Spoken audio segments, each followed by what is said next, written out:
국어 교과서의 중2 시편 우리 오늘부터 시작하겠습니다. 해요? 네.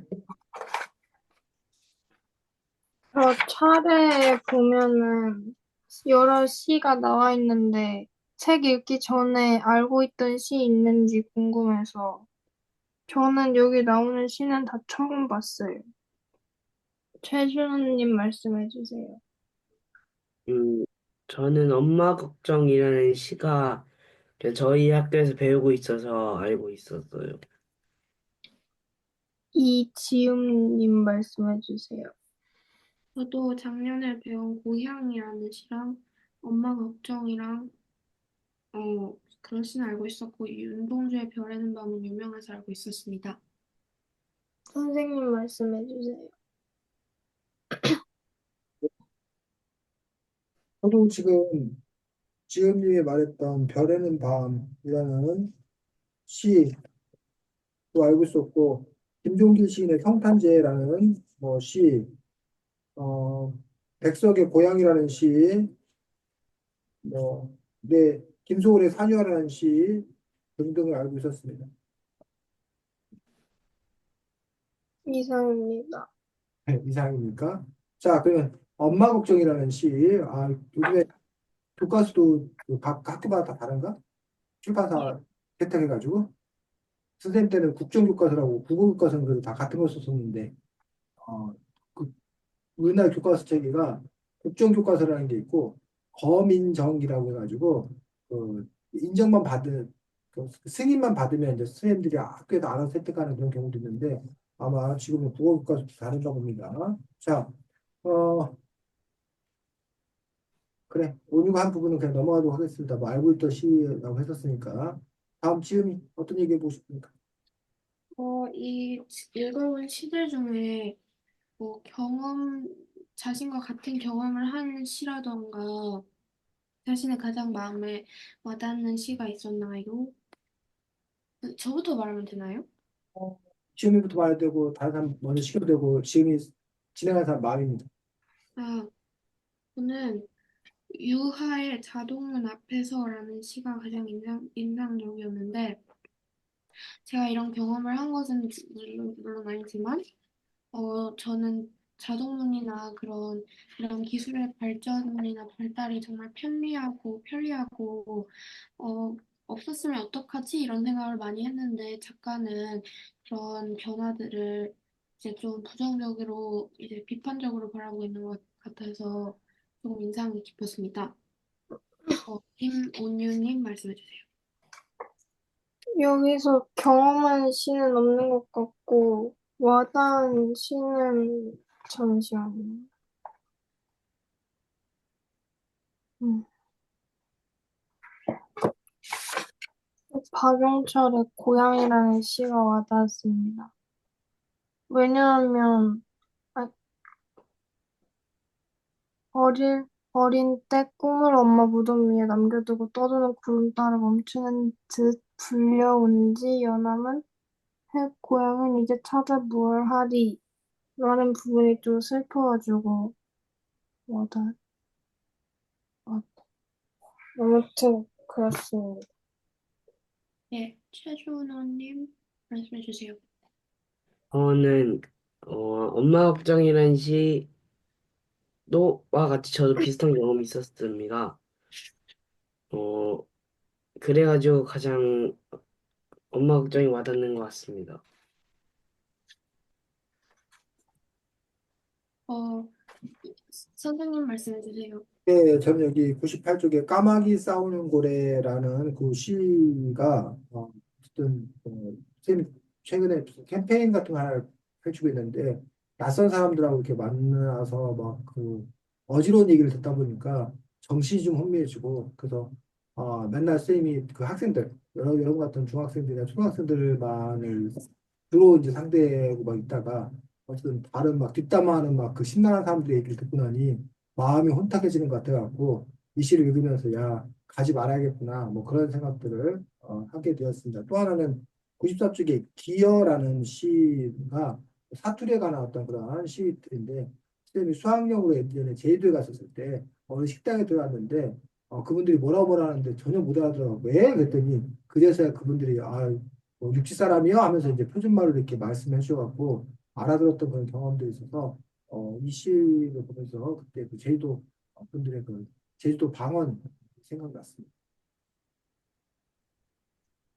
이상입니다. 네, 수고했습니다. 자, 그럼 지음이가 인상 깊었던 자동문 앞에서라는 시 먼저 한번 우리 같이 살펴보고, 그리고 나서 이제 준원이 순서 넘어가도록 하겠습니다. 52쪽 자동문 앞에서. 자, 요 시 우리 지음이가 한번 낭송해 주도록 하겠습니다. 자동문 앞에서 유하. 이제 어디를 가나 알리바바의 참깨. 주문 없이도 저절로 열리는 자동문 세상이다. 언제나 문 앞에 서기만 하면 어디선가 전자감응 장치의 음흉한 혀끝이 날른날른 우리의 몸을 핥는다. 순간 스르르 문이 열리고 스르르 우리들은 들어간다. 스르르 열리고 스르르 들어가고 스르르 열리고 스르르 나오고 그때마다 우리의 손은 조금씩 퇴화되어 간다. 하늘을 멀뚱멀뚱 쳐다만 봐야 하는 날개 없는 키위새. 머지않아 우리들은 두 손을 잃고 말 것이다. 정작 그 손으로 힘겹게 열어야 하는 그 어떤 눈앞에서는 키위 울고만 있을 것이다. 네, 잘 읽었습니다. 자, 요 시에서 좀 이렇게 몇 가지 특별한 부분들이 좀 이렇게 있는 것들을 볼 수가 있습니다. 그래서 그 부분 우리가 한번 살펴보도록 하게 되는데, 자, 준원이 왜 네? 알리바바의 참깨가 나온 거야? 네? 알리바바의 참깨 일행에서 그 얘기가 왜 나와? 알리바바가 누구? 은유, 알리바바의 참깨 얘기가 왜 나와? 알리바바요? 응. 요거 이래 이제 어디를 가나 알리바바의 참깨 주문 없이도 저절로 열리는 지음이. 그 40인의 도둑 그 얘기에서 알리바바가 열려라 참게 하니까 동굴문 열리는 거 아니에요? 준원이하고 온유는 그 알리바바와 40인의 도적이라는 그 아라비안 나이트에 나오는 그 이야기를 혹시 어린 시절에 그림책으로 아니 책으로 보거나 무슨 뭐 이렇게 애니메이션을 보거나 한 기억이 없어? 열려라 참깨 뭐 닫혀라 참깨 하면 그 보물을 담근 그 바위가 뭐 열리고 닫히고 그 얘기 몰라? 그냥 열려라 참기만 알아요. 그래야 생각 말고 준원이는. 저도 그거만 아는데 알리바바 누군지 모르겠어. 그래서 여기 알리바바의 참깨라는 건 바로 그 열려라 참깨. 이 부분에 대한 이야기를 쓴 건데, 그럼 이 이야기를 갖다가 쓴 이유는 뭐야? 자동문도 이제 그냥 버튼만 누르면 아니면 가까이 가기만 하면 열리니까 그걸 말하는 거예요. 열려라 참깨라고 하는 어떤 그런 것들이 그 당시는 너무나 신기한 일이지.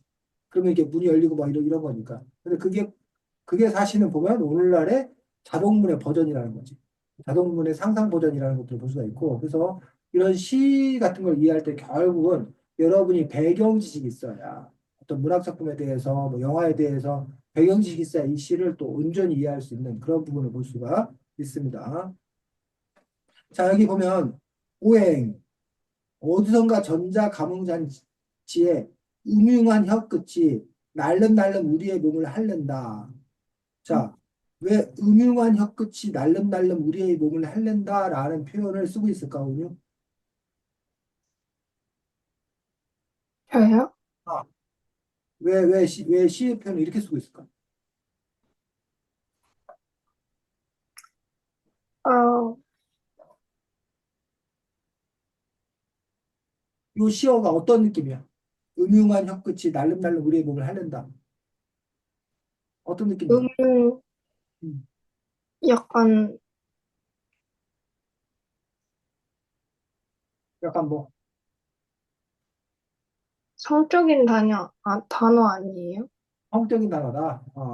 시음에는 왜 이런 단어를 사용했을까라고 생각이 들어. 시음. 약간 혀로 몸을 핥고 그러고 음흉한 건 되게 기분이 나쁜 거니까 이 사람은 자동문 그런 기술이 되게 마음에 안 든다는 걸 말해주고 싶어서 쓴 것 같아요. 준원이는? 음, 그 센서 같은 게 이제 우리 몸을 이렇게 훑는다? 응.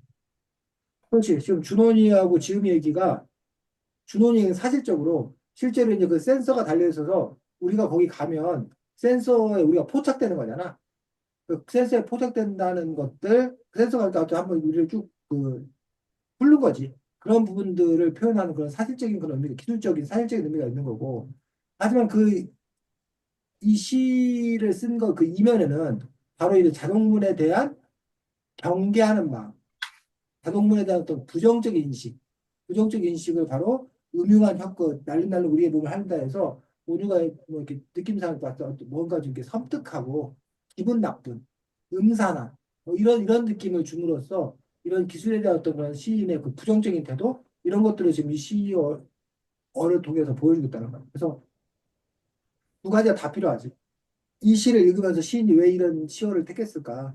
그래서 이런 시적인 분위기를 여러분이 느끼는 데 필요하고 거꾸로 여러분이 나중에 시를 쓴다고 했었을 때 그 시어를 고를 때 어떤 이 시의 단어를 어떤 단어를 선택하냐에 따라서 그 시의 분위기가 달라진다는 거예요. 그런 점에서 여러분들이 그런 단어의 선택을 제대로 하는 것들 그런 노력들이 필요하다는 거지. 자, 그 다음에 그때마다 우리의 손은 조금씩 퇴화되어 간다 라고 이야기함으로써 준원이 응? 일단은 말은 우리의 손은 응. 조금씩 퇴화되어 간다. 점점 이제 음, 안 쓰니까 퇴화된다, 몸을 잘. 음. 그렇지. 그래서 자동문 서면 그냥 이렇게 문이 열림으로써 우리의 손이 쓸모가 없어지는 것들, 사용되지 않을 것들에 대한 어떤 그런 우려들, 그런 부분들을 실제로 얘기하고 있습니다. 자, 그 다음에 날개 없는 키위새 이야기가 나오니 오니 날개 없는 키위새? 키위새가 날개가 없어서 날지 못하니까 음, 손이랑 같은 의미로. 그렇지. 키위새가 주로 이제 그 뉴질랜드 쪽 그쪽에 이제 주로 있는 거지. 남반구에 있는 그런 새들인데 요 새의 특징이 뭐 키위새, 타조 이렇게 몇몇 새들이 날지 못하는 거, 날개가 태화된 것들. 근데 날지 못하게 된 이유는 뭐야? 흔적들이 없어가지고 날 아, 이유가 없었어요. 그렇지. 전력들이 없어 날 이유가 없는 거지. 아니면 먹이를 그냥 손쉽게 구할 수 있는 그런 부분들이 있다는 거지. 그래서 마지막에 키키 울고만 있을 것이다. 라고 쓴 까닭은 지금 어, 날개가 없어서 날지 못해가지고 잡아먹히는 키위새들처럼 우리도 너무 자동문이나 그런 거에 익숙해져서 두 손을 쓰는 방법을 잃어버려서 어, 키위새 잡아먹히는 키위새 우리 모습을 빗대서 표현한 거예요. 그렇지. 피새를 얘기하면서 키키 원래 뭐 꺽꺽 울고 있다던가 우는 소리를 낼 수 있는 우는 소리인데 여기서 약간 그 키새하고 연결을 시킴으로써 뭐 나쁘게 말하면 말장난 비슷하게 좋게 말하면 센스를 발휘해서 이렇게 키키 울고만 있을 것이다라는 것들이 두 가지 하나는 울음소리라는 어떤 그런 의미 그다음에 아까 지은이가 해석해 준 것처럼 키새의 불행이 결국 우리의 불행으로 겹치게 되는 그 맥락들을 설명해주고 있는 것들을 볼 수가 있습니다. 결국 준원이 이 시는 응? 주제의식은 뭐야? 음, 스스로 해야 된다? 스스로 해야 된다? 원인은 이 시의 주제의식은 나 자동문에만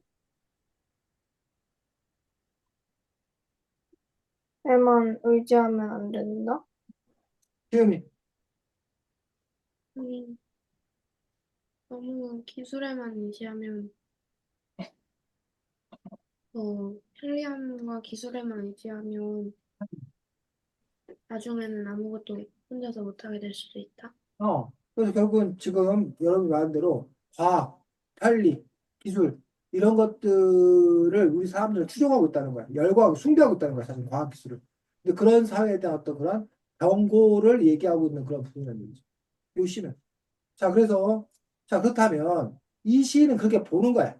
과학기술의 발달이나 이런 것들, 인간의 편리를 추구하는 것들, 자동화 기술들, 이런 것들에 대해서 오히려 이것들이 우리 인류를 퇴보시킬 거다. 오히려 좋지 않다라는 부정적 시각을 드러내고 있는 거야. 이런 시각에 대해서 준원이는 어떤 입장이냐? 음, 어, 근데 막 너무 많이 이렇게 안 움직이는 거면 좀 그런데, 이 자동문 정도는, 어, 아, 그렇게 막 몸을 안 움직이는 것도 아니고, 그러니까 괜찮은 것 같아요. 음, 비판이 지나치다? 네. 오늘은 저도 같은 생각. 뭐 어떤 점에서? 그, 너무, 저도 똑같이 자동문 정도는 괜찮지 않을까.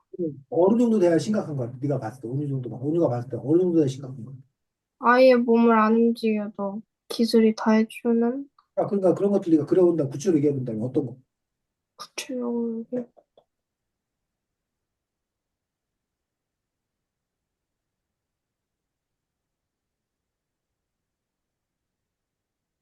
요즘에 VR? 혹시 오늘 VR 해본 적 있어? 아니요. VR 써보고 뭐 해본 적 없어?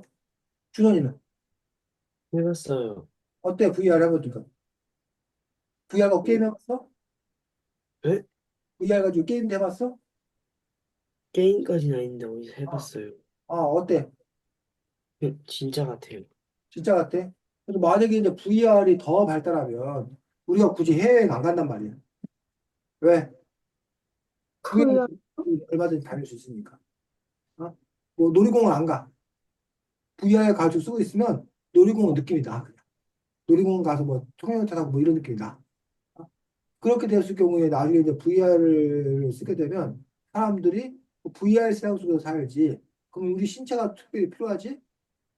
않을지도 모른다는 거예요. 나중에. 뭐 이런 부분들 정도가 되어야 우려를 하는 것인 건가? 아니면 VR도 뭐 특별히 문제 없는 것인 건가? 라는 부분에서 그러면 그 온유가 생각하는 그 허용치 한계는 어디까지인 건가에 대해서 온유가 한번 생각해 볼 필요가 있다라고 봅니다. 지금은 또 약간 너무 이르게 말하고 있는 게 아닌가 싶어요. 약간 자동문도 자동문은 정말 편리함을 위해서 한 거고 어, 없으면 불편하긴 했는데 너무 오바를 떠는 것 같다라는 생각이 했어요. 그렇지.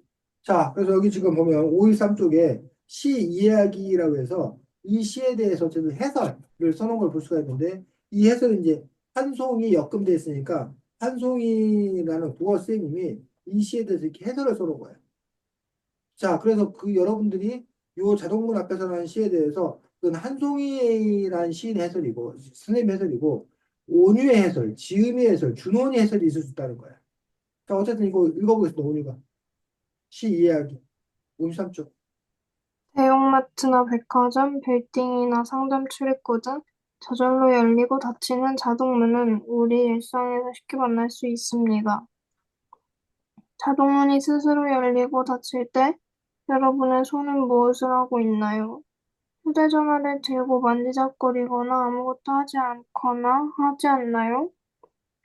동물의 신체 기관은 사용하지 않으면 퇴화하게 됩니다. 뉴질랜드에 사는 키위새는 날개와 꼬리가 퇴화해서 날지 못하고 꽁지도 없는 새입니다. 이 시의 시적 화자는 사용하지 않은 우리 손이 점차 퇴화해서 정작 손으로 열어야 할 문 앞에서는 우리는 키위키위 울고만 있을 거라고 말하고 있어요. 우리가 살고 있는 자동문 세상을 비판적인 시선으로 바라보고 있는 것이지요. 자동문은 자동화되고 전자화된 현대의 물질 문명을 의미한다고 볼 수 있어요.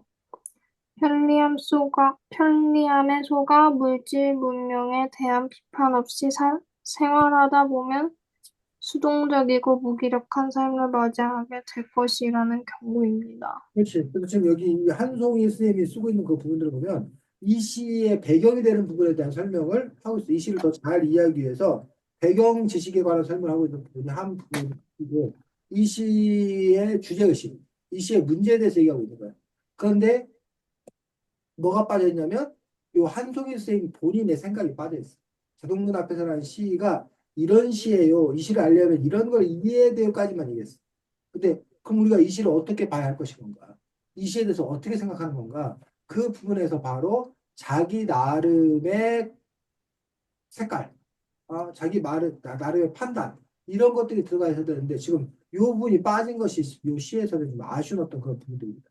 그래서 지금 지음이하고 온유하고 준원이가 요 지금 요 시 뒷부분 이 해설 뒷부분에다 더 쓴다고 생각하고 이 자동문 앞에서라는 시에 대한 여러분의 그 뭐야 의견, 판단 이런 부분들에 대한 이야기들을 간단하게 써보겠습니다. 지금 선생님 시간 한 3분 정도 줄 테니까 아까 여러분 이미 한 얘기 나는 이거에 대해서 공감한다 할 수도 있고 나는 이 시인의 이런 시각이 어떤 점에서 문제가 있다고 보인다든가 아니면 어디까지 동의해야 되지만 어디까지부터는 동의해야 되지 않는다고 한다던가 그래서 뭘 어떻게 해야 된다고 생각한다던가 이 시에 대해서 여러분들이 평가적인 측면에서 이 시에 대해서 뭐라고 얘기할 것인가 이 부분들을 글로 작성해 보도록 하겠습니다. 그래서 채팅창에 써도 좋고 아니면 뭐 다른 여러분들이 모두 써도 좋고 해서 그래서 이따가 채팅창에 보내주면 됩니다. 이해 못한 사람 지금 해야 될 일. 준원이 뭐 이 시에 대한 제 생각을 쓰는 거예요. 그치, 자동문 앞에서는 시에 대한 준원이의 판단 생각 아까 준원이가 말로는 했었잖아. 근데 그거를 조금 더 살을 붙여서 이 시에 대해서 그뭐 여기 나와 있는 이미 나와 있는 시에 대한 배경 설명이라든가 내용 그 시 내용이라든가 뭐 작가 생각이라든가 이거는 빼버리고 이미 돼 있으니까 거기에 지음이의 판단, 준원이의 판단, 운이의 판단 여러분 각자가 이 시에 대해서 이 시를 읽고 여러분들은 뭘 어떻게 생각하는지 동의하는지 동의하지 않는지 이 시를 읽고 여러분들은 어떤 여러분의 경험치를 끌어다가 이야기를 써도 되고 그런 식으로 여러분들이 자기 이야기, 준원 이야기, 지음 이야기, 운 이야기를 쓰고 결국은 요 시 내용에 대한 부분들은 이 시인이 뭘 얘기하려고 하는 부분들은 비슷비슷할 수밖에 없어. 같을 수밖에 없어. 근데 지금 여러분들은 꼭 같은 얘기를 하는 게 아니라 다른 얘기, 여러분의 시각이 담긴 이야기를 자동문 앞에서를 보면서 여러분이 뭘 생각했는지를 쭉 쓰면 됩니다. 또 질문. 어, 이 시에 대한 제 생각을 쓰면 되는 그렇지. 거예요? 운위의 생각을 쓰면 되고, 운위 자신의 생각. 맞아. 또 질문. 없고 왜 지금아 준호이도 질문하고 우이도 질문했으니까 왠지 나도 질문 하나 해야 될 것 같은 건 강박이 안 느껴져? 굉장히 의견이 자기대로 잡는 자 시간 일단 5분 드리겠습니다. 5분 동안 여러분 좀 더 생각을 해보고 써보고 다시 쌤하고 이야기할 수 있도록 하겠습니다.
어떻게 시간이 더 필요하면 됐어.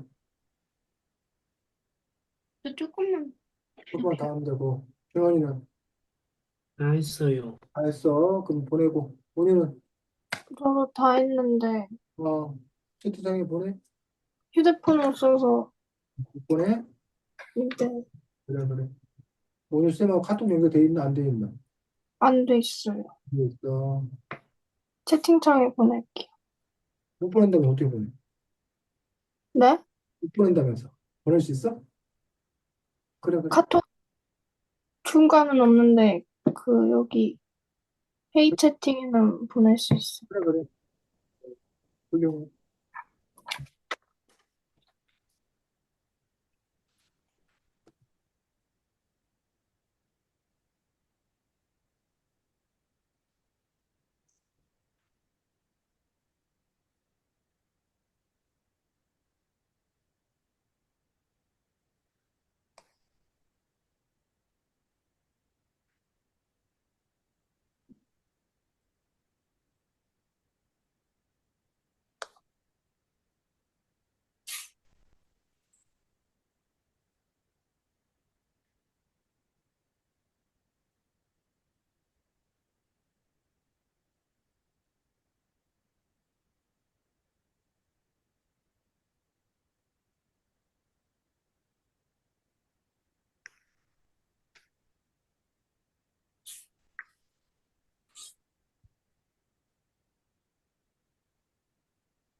근데 그냥 발표하면 돼.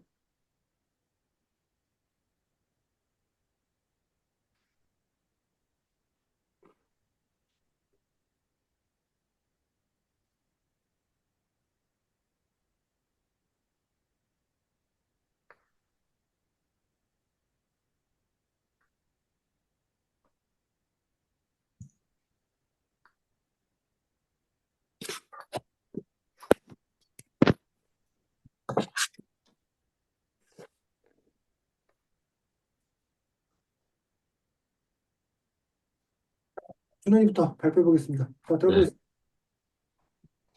이 시는 대충 우리도 아무것도 하지 않는다면 결국은 몸이 퇴화된다고 한다.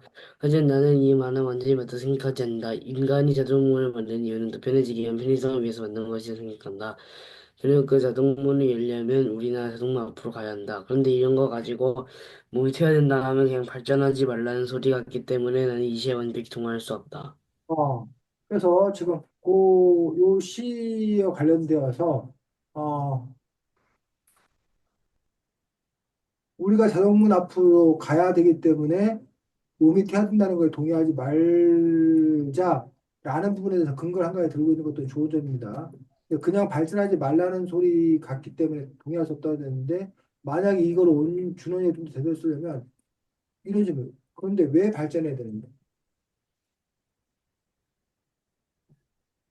이 발전해야 되는 거를 지금 준원이는 당연시하고 있기 때문에 당연히 생각하고 있기 때문에 굳이 왜 발전해야 되는지에 대해서 얘기하고 있지 않아요. 근데 만약에 이게 자동문에 반대하는 그런 사람들은 그렇게까지 발전할 필요가 있냐? 발전할 필요가 없다라는 부분이기 때문에 왜 발전해야 되는데라는 부분에서 발전이 우리들의 삶에 어떤 영향을 끼치는지 어떤 긍정적인 점이 있는지에 대해서 사실은 준원이가 설명해 줄 때 준원이 이야기가 더 설득력이 있을 수 있다는 거예요. 이해가? 네. 아, 다음 지은이 거 발표하겠습니다. 나는 자동문 앞에서의 화자에게 동의하지 않는다. 발전된 기술은 우리에게 무척 편리한 삶을 준다. 지금 이 글을 쓰고 있는 이 순간에도 나는 컴퓨터의 키보드로 손이 아프지 않게 잘 쓰고 있다. 이 작품의 화자는 우리가 자동문에 의지하다 보면 손이 퇴화해버릴 거라고 말하고 있는데 우리는 손을 문 열 때만 쓰지 않는다. 조금 과장을 섞은 것 같다. 만약 우리가 손이나 다른 신체 부분을 쓸 수 없을 만큼 퇴화가 되었다면 그때는 정말로 필요가 없다는 뜻일지도 모른다. 그래서 지금, 주현미가 글을 아주 깔끔하게 잘 쓰네. 그래서, 화자에게 동의하지 않는다라고 하면서, 구체적으로 이제 컴퓨터의 키보드로, 하고 있는 것들. 그래서, 소리하는 어떤 그런 역할들을 씀으로써, 눈을 뜨면 쓰지 않는 역할로서 이렇게 그 컴퓨터 키보드 예시를 들어줌으로써 논박하고 있는 것들을 볼 수가 있습니다. 어, 그리고 또한 정말 태어난다면 그때는 정말 필요가 없다는 뜻일지도 모른다라는 식으로 함으로써 그렇게 되면 굳이 이걸 유지할 필요가 없기 때문에 그 역시 문제가 있다라는 식의 어떤 그 논박들, 자기의 주장들 이런 부분들 잘하고 있는 것도 볼 수 있습니다. 수고했습니다. 다음 원유. 이 시에서 자동문 사용한다고 우리의 손이 퇴화되어 간다라고 하는데 자동문 하나 사용한다고 퇴화된다는 것은 말이 안 된다고 생각합니다. 왜냐하면 우리는 일상생활에서 손을 쓸 일이 많기 때문입니다. 또 일상생활 손을 쓸 일이 많다라고 한 부분에서 지금 아까 지음이 같은 경우는 컴퓨터로 글을 쓰고 있다, 키보드로 글을 쓰고 있다라는 구체적 예시가 들어있는데 그래서 여기는 구체적 예시가 없는 점이 좀 아쉬운 점이어서 온유가 일상생활 손을 쓸 일이 많다는데 뭐 온유 뭐 마음에 안 드는 남자의 등짝 스매싱 할 때 네? 마음에 안 드는 남자 등짝 스매싱 할 때도 손 쓸 거 아니야. 네. 어 등짝 스매싱 많이 해봤나 보지? 네, 하는 거. 아니에요. 어쨌든 뭐 이런 것부터 시작을 해서 우리 손으로 하는 일, 뭐 머리 감을 때도 손 쓰잖아. 세수할 때도 손 쓰고. 그런 식으로 그런 구체적인 어떤 그런 사례들을 더 들어준다면 온유분이 훨씬 더 다른 사람들에게 읽히기 쉽고 좀 더 친밀감이 작용될 수 있다는 거지. 예시를 쓰려고 했는데, 끝났어? 네. 그랬구나. 그럼 시간 더 달라고 그러지. 자, 이런 식으로 지금 여러분들이 이런 시에 대한 어떤 그런 자기의 견해를 쓰고 있는 점들 좋은 점입니다. 그래서 이제 여기서 자동문을 어떻게 볼 거냐, 자동문 그 자체를 볼 거냐. 아니다, 자동문 그 자체가 아니라 자동문이 바로 편리와 이런 과학기술의 어떤 그런 상징적인 것으로 볼 거냐에 따라서 또 그 해석은 좀 달라질 수도 있다라고 봅니다. 자, 그 다음에 두 번째 시로 아까 여러분이 꼽았던 것들이 고향이라는 시인데 고향이 두 개가 있는데 그 중에서 백석이 고향이 아닌 박용철 시인의 고향을 아까 이거 온유가 짚었나? 온유가 얘기했어, 온유야? 네? 너가 꼽은 시 할까? 네. 그 박용철 시인의 고향이라는 시는 우리 온유가 한번 낭송했기로 그랬습니다. 잘 들어보겠습니다. 고향은 찾아 무얼하리 일가 흩어지고 집 흐너진데 저녁 까마귀 가을 풀에 울고 마을 앞치네도 옛자리 바뀌었을라. 어린 때 꿈을 엄마 무덤 위에 남겨두고 떠도는 구름 따라 멈추는 듯 불려온 지 여남은 해. 고향은 이제 찾아 무얼하리. 하늘가의 새 기쁨을 그리어 보랴. 남겨둔 무엇일래 못 지치우랴. 모진 바람아 마음껏 부어쳐라. 흩어진 꽃잎 쉼 어디 찾는다냐. 험한 발에 짓밟힌 고향 생각. 아득한 꿈엔 달려가는 길이었만 서로의 굳은 뜻을 담게 아낀 옛사랑의 생각 같은 쓰린 심사여라. 음.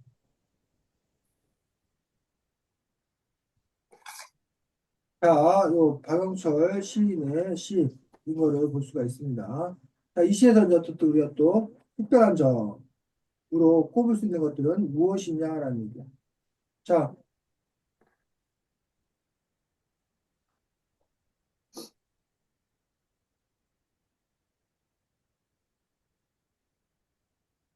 음, 여기서 이 시에서 아까 우리가 그 짚어봤던 것처럼 아까 그 무슨 시였어? 자동문 앞에서의 시에서 우리가 지금 몇 부분을 짚어봤잖아. 여러분들이 보기에 이 시에서 이게 이 행위 좀 의미 있는 행위다. 뭔가 우리가 좀 짚어봐야 된다, 논의해봐야 된다라는 것도 있어. 한번 얘기를 해봐. 이 시에서. 아까 선생님이 뭐, 키키 우는 거에서 그 키키에 우리가 주목해서 그것이 갖는 의미에 대해서 얘기하다던가, 음흉한 뭐 좀 뱀의 헛구덕 쪽으로 그 부분에 대해서 얘기를 해봤다던가, 이런 식으로 이 시에서 우리가 좀 이렇게 얘기를 나눠야 되었던 그런 부분을 찾아서 한번 얘기해 보라고, 여러분들이. 어디?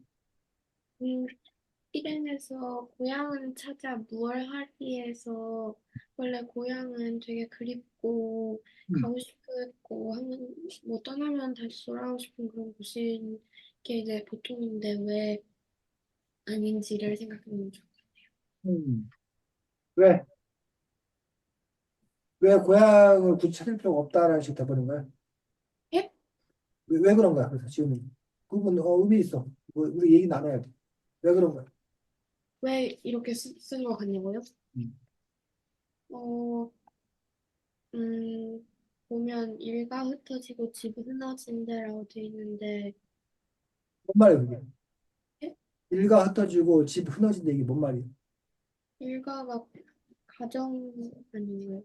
그래서 가족이 다 뿔뿔이 다 음. 흩어지고 집은 다 무너졌고 아, 막 마을 앞에 있던 시내도 되게 뭐 그 옛자리 바뀐 것처럼 어렸을 때 사랑하던 그런 고향의 모습이 아니라서 돌아오고 싶은 마음은 들지 않는다 이런 뜻이 아닐까요? 그렇지. 그래서 여기 보면 우리가 일가 친척이라고 하는데 한 가족을 잃었다. 한 가족을 잃었다 할 때 일가 친척이라고 얘기하는데 어쨌든 일가가 흩어지고 집 무너진다라고 하는 부분에서 고향이 뭐냐는 얘기야. 고향이 갖는 의미가 뭐냐는 얘기야. 준원이에게 고향이란 어떤 의미야?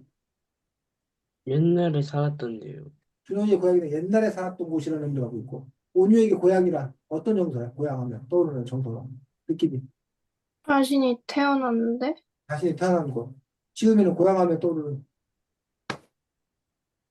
느낌이 뭐야? 다뤄야 될 이미지가. 한 곳이요. 어? 그냥 태어나서 아, 어렸을 때 지내던 곳인 것 같아요. 그렇지. 그래서 고향의 의미가 사실 여러 가지가 있습니다. 어떤 사람은 고향이 조상 대대로 살던 곳, 또는 부모님, 할아버지가 살던 곳, 이거를 고향이라고 하는 사람도 있어요. 근데 우리들이 흔히 가장 많이 쓰이는 고향은 온유나 지음이 얘기했던 자기 자신이 태어난 곳. 그게 고향이 됐습니다.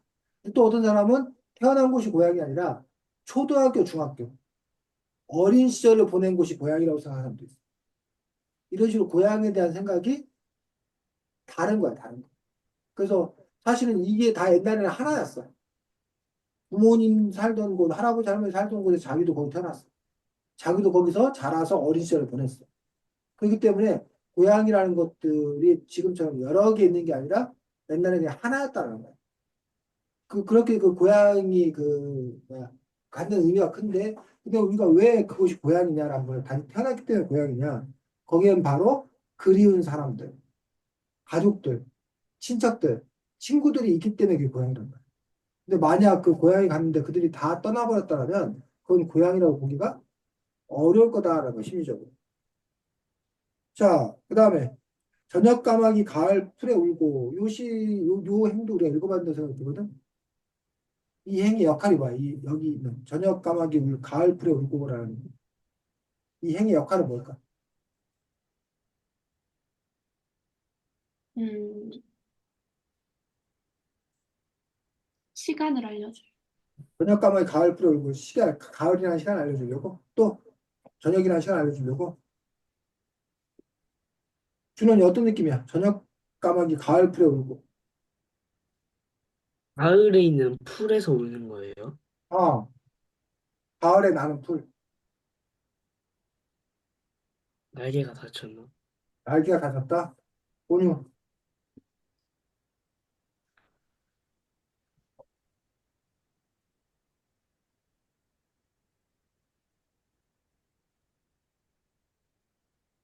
지음이 저녁 약간 까마귀 가을 풀에 울고 까마귀에다가 음. 약간 저녁이고 울고 그런 거라서 약간 슬프고 또 약간 우울하고 그런 느낌이 아닐까요? 자 준원이 온유 지금 지음 얘기 들었어? 지음 얘기 들었어? 온유야? 네, 에? 아 바로 이 저녁이라는 어떤 그런 느낌이 어떤 저녁 까마귀. 우리 까마귀에 대한 느낌이 우리나라 사람들 어때? 준원이 까마귀. 까마귀에 대한 까마귀 하면 떠오르는 거 뭐야? 느낌이 정서가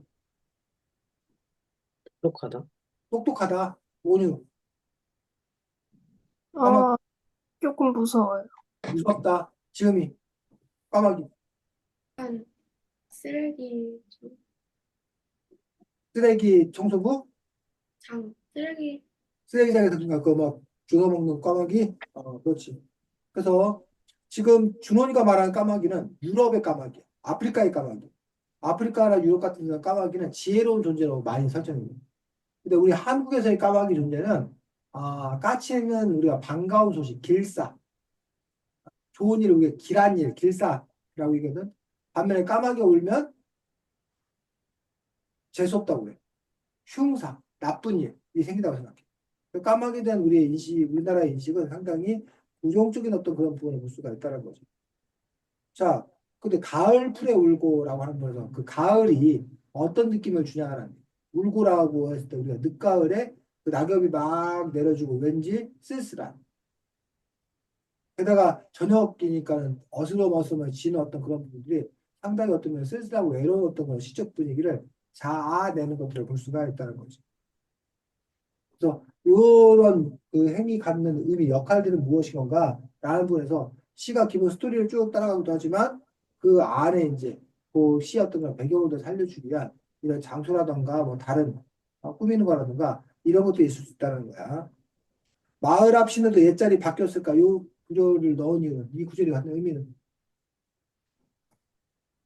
어떤 의미를 갖고 있어? 마을 앞 시내도 옛자리 바뀌었을까? 이제 과거랑은 다르고 왜 달라졌을까? 너무 시간이 오래돼가지고 시간이 시내도 돼서 이걸 볼 수 있고 이 시를 쓴 게 이 박용철 시인이 일제 침략기의 시인이야. 그래서 1904년에 태어나서 1938년 34살, 35살 나이 일찍 돌아가셨는데 바로 광복되기 전 일제 침략기를 겪은 거야. 그렇게 놓고 봤을 때 마을 앞 시도 옛자리 바꾸었을까라고 하는 부분에서 근데 이제 일본 정부가 우리를 이제 식민지 통치를 할 때 나쁘다. 당연히 그런 느낌 갖고 있어. 근데 반대로 또 일본 같은 경우에 일본 덕분에 한국이 발전할 수 있었다라는 어떤 그런 소리에서 우리 국민이 또 상당히 분노하는 그런 경우가 있는데 마을 앞 시내도 옛자리 바뀌었을라라고 하는 어떤 그런 부분들은 결국 일제가 들어와서 자기들 편리한 대로 수탈하기도 하고 막 공사 노역을 시켜갖고 여기 있는 것처럼 이렇게 막 기반시설을 바꿔버리는 그런 일도 있을 수 있다는 거죠. 자, 그다음에 또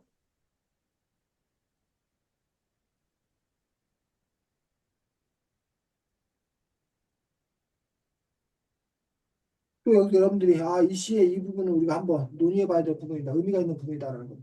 그런 걸 여러분들 스스로가 찾아낼 수 있어야 돼. 여러분들 스스로가. 그 시 감상할 때 이런 포인트를 감상해야 된다라는 거. 그래서 아까 선생님이 몇몇 포인트 짚어줬던 것처럼 여러분 이 시에서 그 포인트를 짚어본다면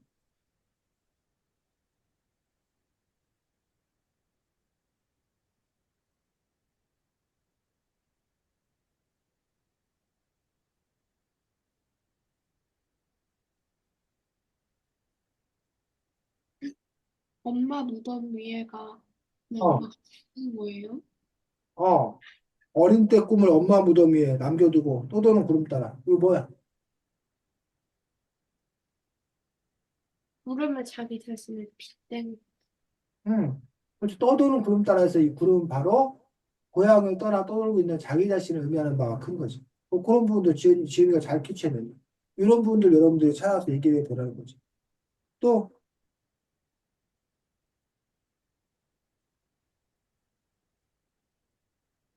어느 부분? 이 시에서 우리가 눈여겨봐야 될 부분이 어느 부분?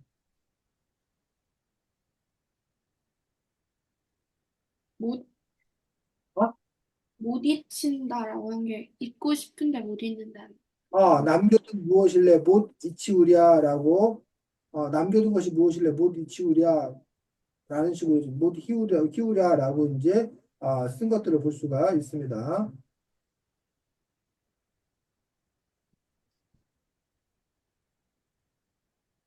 그것 자체는 뭐 남겨둔 게 있다라고 생각할 수도 있고, 아니면 남겨둔 게 무엇이 도대체 뭘 남겨둘게 네가 그렇게 못 읽냐? 라는 질문일 수도 있어. 그럼 자기 자신에 대한 질문인 거지. 고향 땅에 일가지도 안 쓰고 집도 다 허물어졌고 다 뿔뿔이 흩어졌는데 도대체 나는 왜 고향에 돌아가려고 그러지? 나는 왜 고향에 관심이 있는 거지? 이러한 것에 대한 어떤 건 질문을 시에서 다른 사람에게 하는 것 동시에 자기 자신에게 던지는 어떤 그런 시인의 그런 질문들 이런 것들이 이 시에 이제 포함되어 있는 것들을 볼 수가 있습니다. 또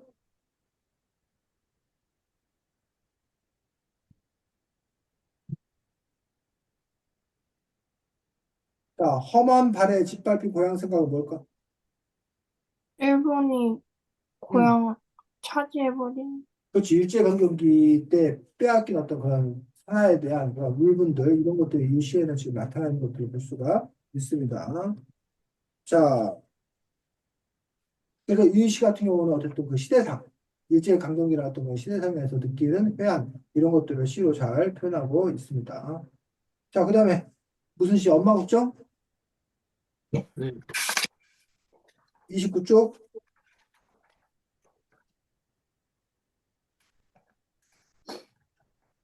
자, 엄마 걱정. 준원이. 네. 엄마 걱정. 낭송하는 거예요? 어, 기형도 일무 30단을 이고 시장에 간 우리 엄마 한우시네.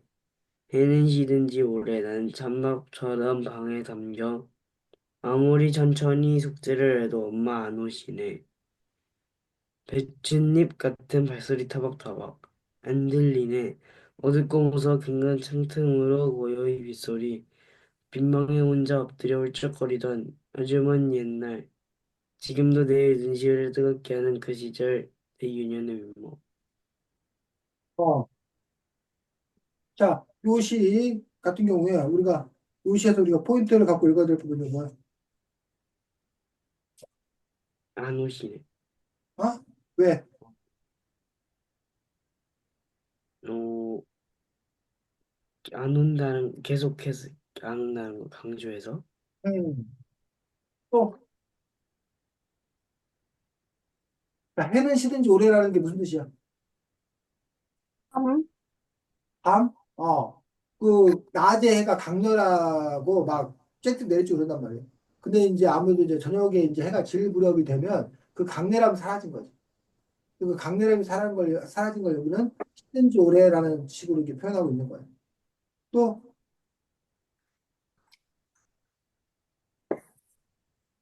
음, 또 눈여겨봐야 돼. 이 시에서. 자, 눈여겨볼 부분 없어? 그 왜냐면 시절 내 유년의 면모? 어? 그 시절 내 유년의 면모? 그 시절 내 유년의 윗목인데 윗목이 뭔지 알아? 뭐야? 지금 그 옛날에 어, 휴가집이나 그런 데 보면 응, 윗목이랑 아랫목이 있었는데 응. 아랫목은 온돌 때문이나 그런 건 덕분에 따뜻한데 윗목은 창가랑 가까워서 더 춥고 그런 부분인데 이 응. 윤현의 윗목이라고 하는 걸 보니까 응. 어렸을 때의 가장 안 좋았던 시절을 말하는 게 그렇지. 지금 지은이가 해설까지 잘 해주고 있는. 그래서 우리가 이제 예전에 난방 방식이 뭐였어? 지금은 난방이 뭐 이렇게 뭐 열병합 발전도 있고 뭐 화력 발전도 있고 뭐 등등 이런 거죠. 여기서 갖고 오잖아. 근데 지금은 난방 방식이 아니 지금은 난방 방식인데 옛날에 난방 방식이 뭐였어? 온돌이 아? 온돌? 옛날 난방 방식은 산에서 나무를 해다가 아궁이에서 불 때는 거야, 불 때는. 그럼 그 아궁이에 그 고래라고 그러나 그걸 다 타고 뜨거운 열기가 나가서 방바닥을 데워놨던 그런 방식이었다는 거예요. 근데 그 시절 내 유년의 윤목에 대해서 부엌에 가까운 곳은 불이 더 세기 때문에 더 빨리 뜨거워져. 근데 그게 이제 저기 빠져나가는 거야. 그 우리가 이제 전도 현상, 과학 시간에는 전도 현상에 의해서 아래목부터 윗목으로 차가는데 아래목은 점점 뜨거워지는 거야. 반면에 위로 올라갈수록 그 열이 잘 전달이 되지 않기 때문에 윗목은 서늘하고 차가운 게 되는 거지. 그래서 내 유년의 윗목이라고 했을 때 그 윤목이라고 하는 어떤 그런 부분들이 아까 그 윤목이 갖고 있는 어떤 그런 특수성 이런 것들에 기반하지 않나라고 볼 수 있습니다. 자, 육행 엄마 안 오시네 배춧잎 같은 발소리 타박타박 이게 뭔 말이에요? 배춧잎 엄마, 같은 발소리 타박타박. 엄마가 응. 올 때는 발소리가 들리는데 그 발소리가 힘이 없어갖고 배춧잎 같은 발소리라고 하는 거예요. 어.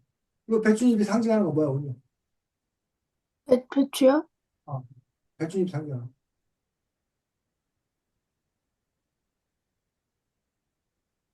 배추가 상징도예요?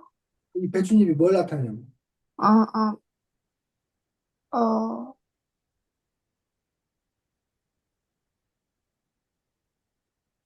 이건 어떻게 생각해? 배춧잎이요? 배춧잎 같은 발소리 타박타박해서 이게 왜 배춧잎 같은 발소리? 음, 그만큼 이제 힘들어서?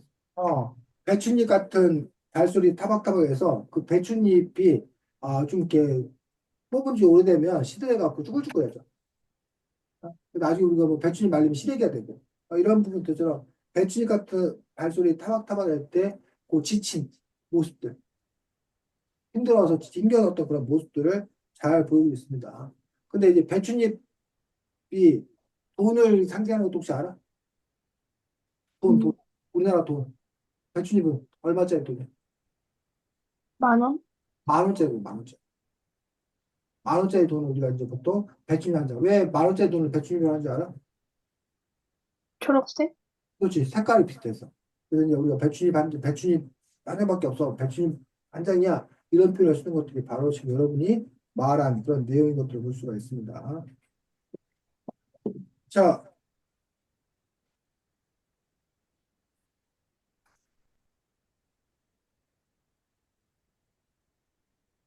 그래서 여기 보면 배추잎 같은 발소리에서 이 배추잎은 숨이 죽은 거야. 시들시들해진 거야. 막 지금 뭐야, 추수하려고 하는 어떤 그런 잘 익은 상태가 아닌 그런 부분들도 볼 수가 있습니다.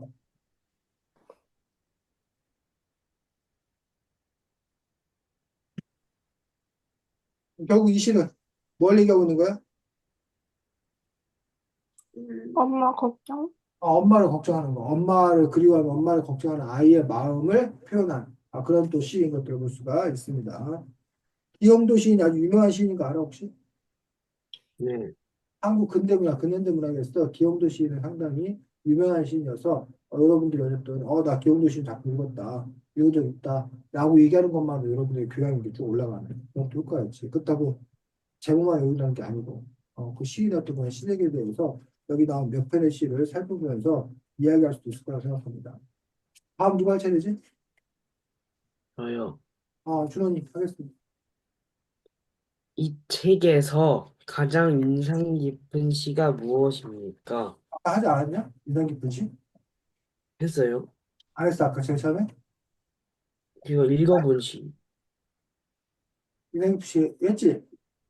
그거 지은이가 했어요. 아, 준원이 다른 거.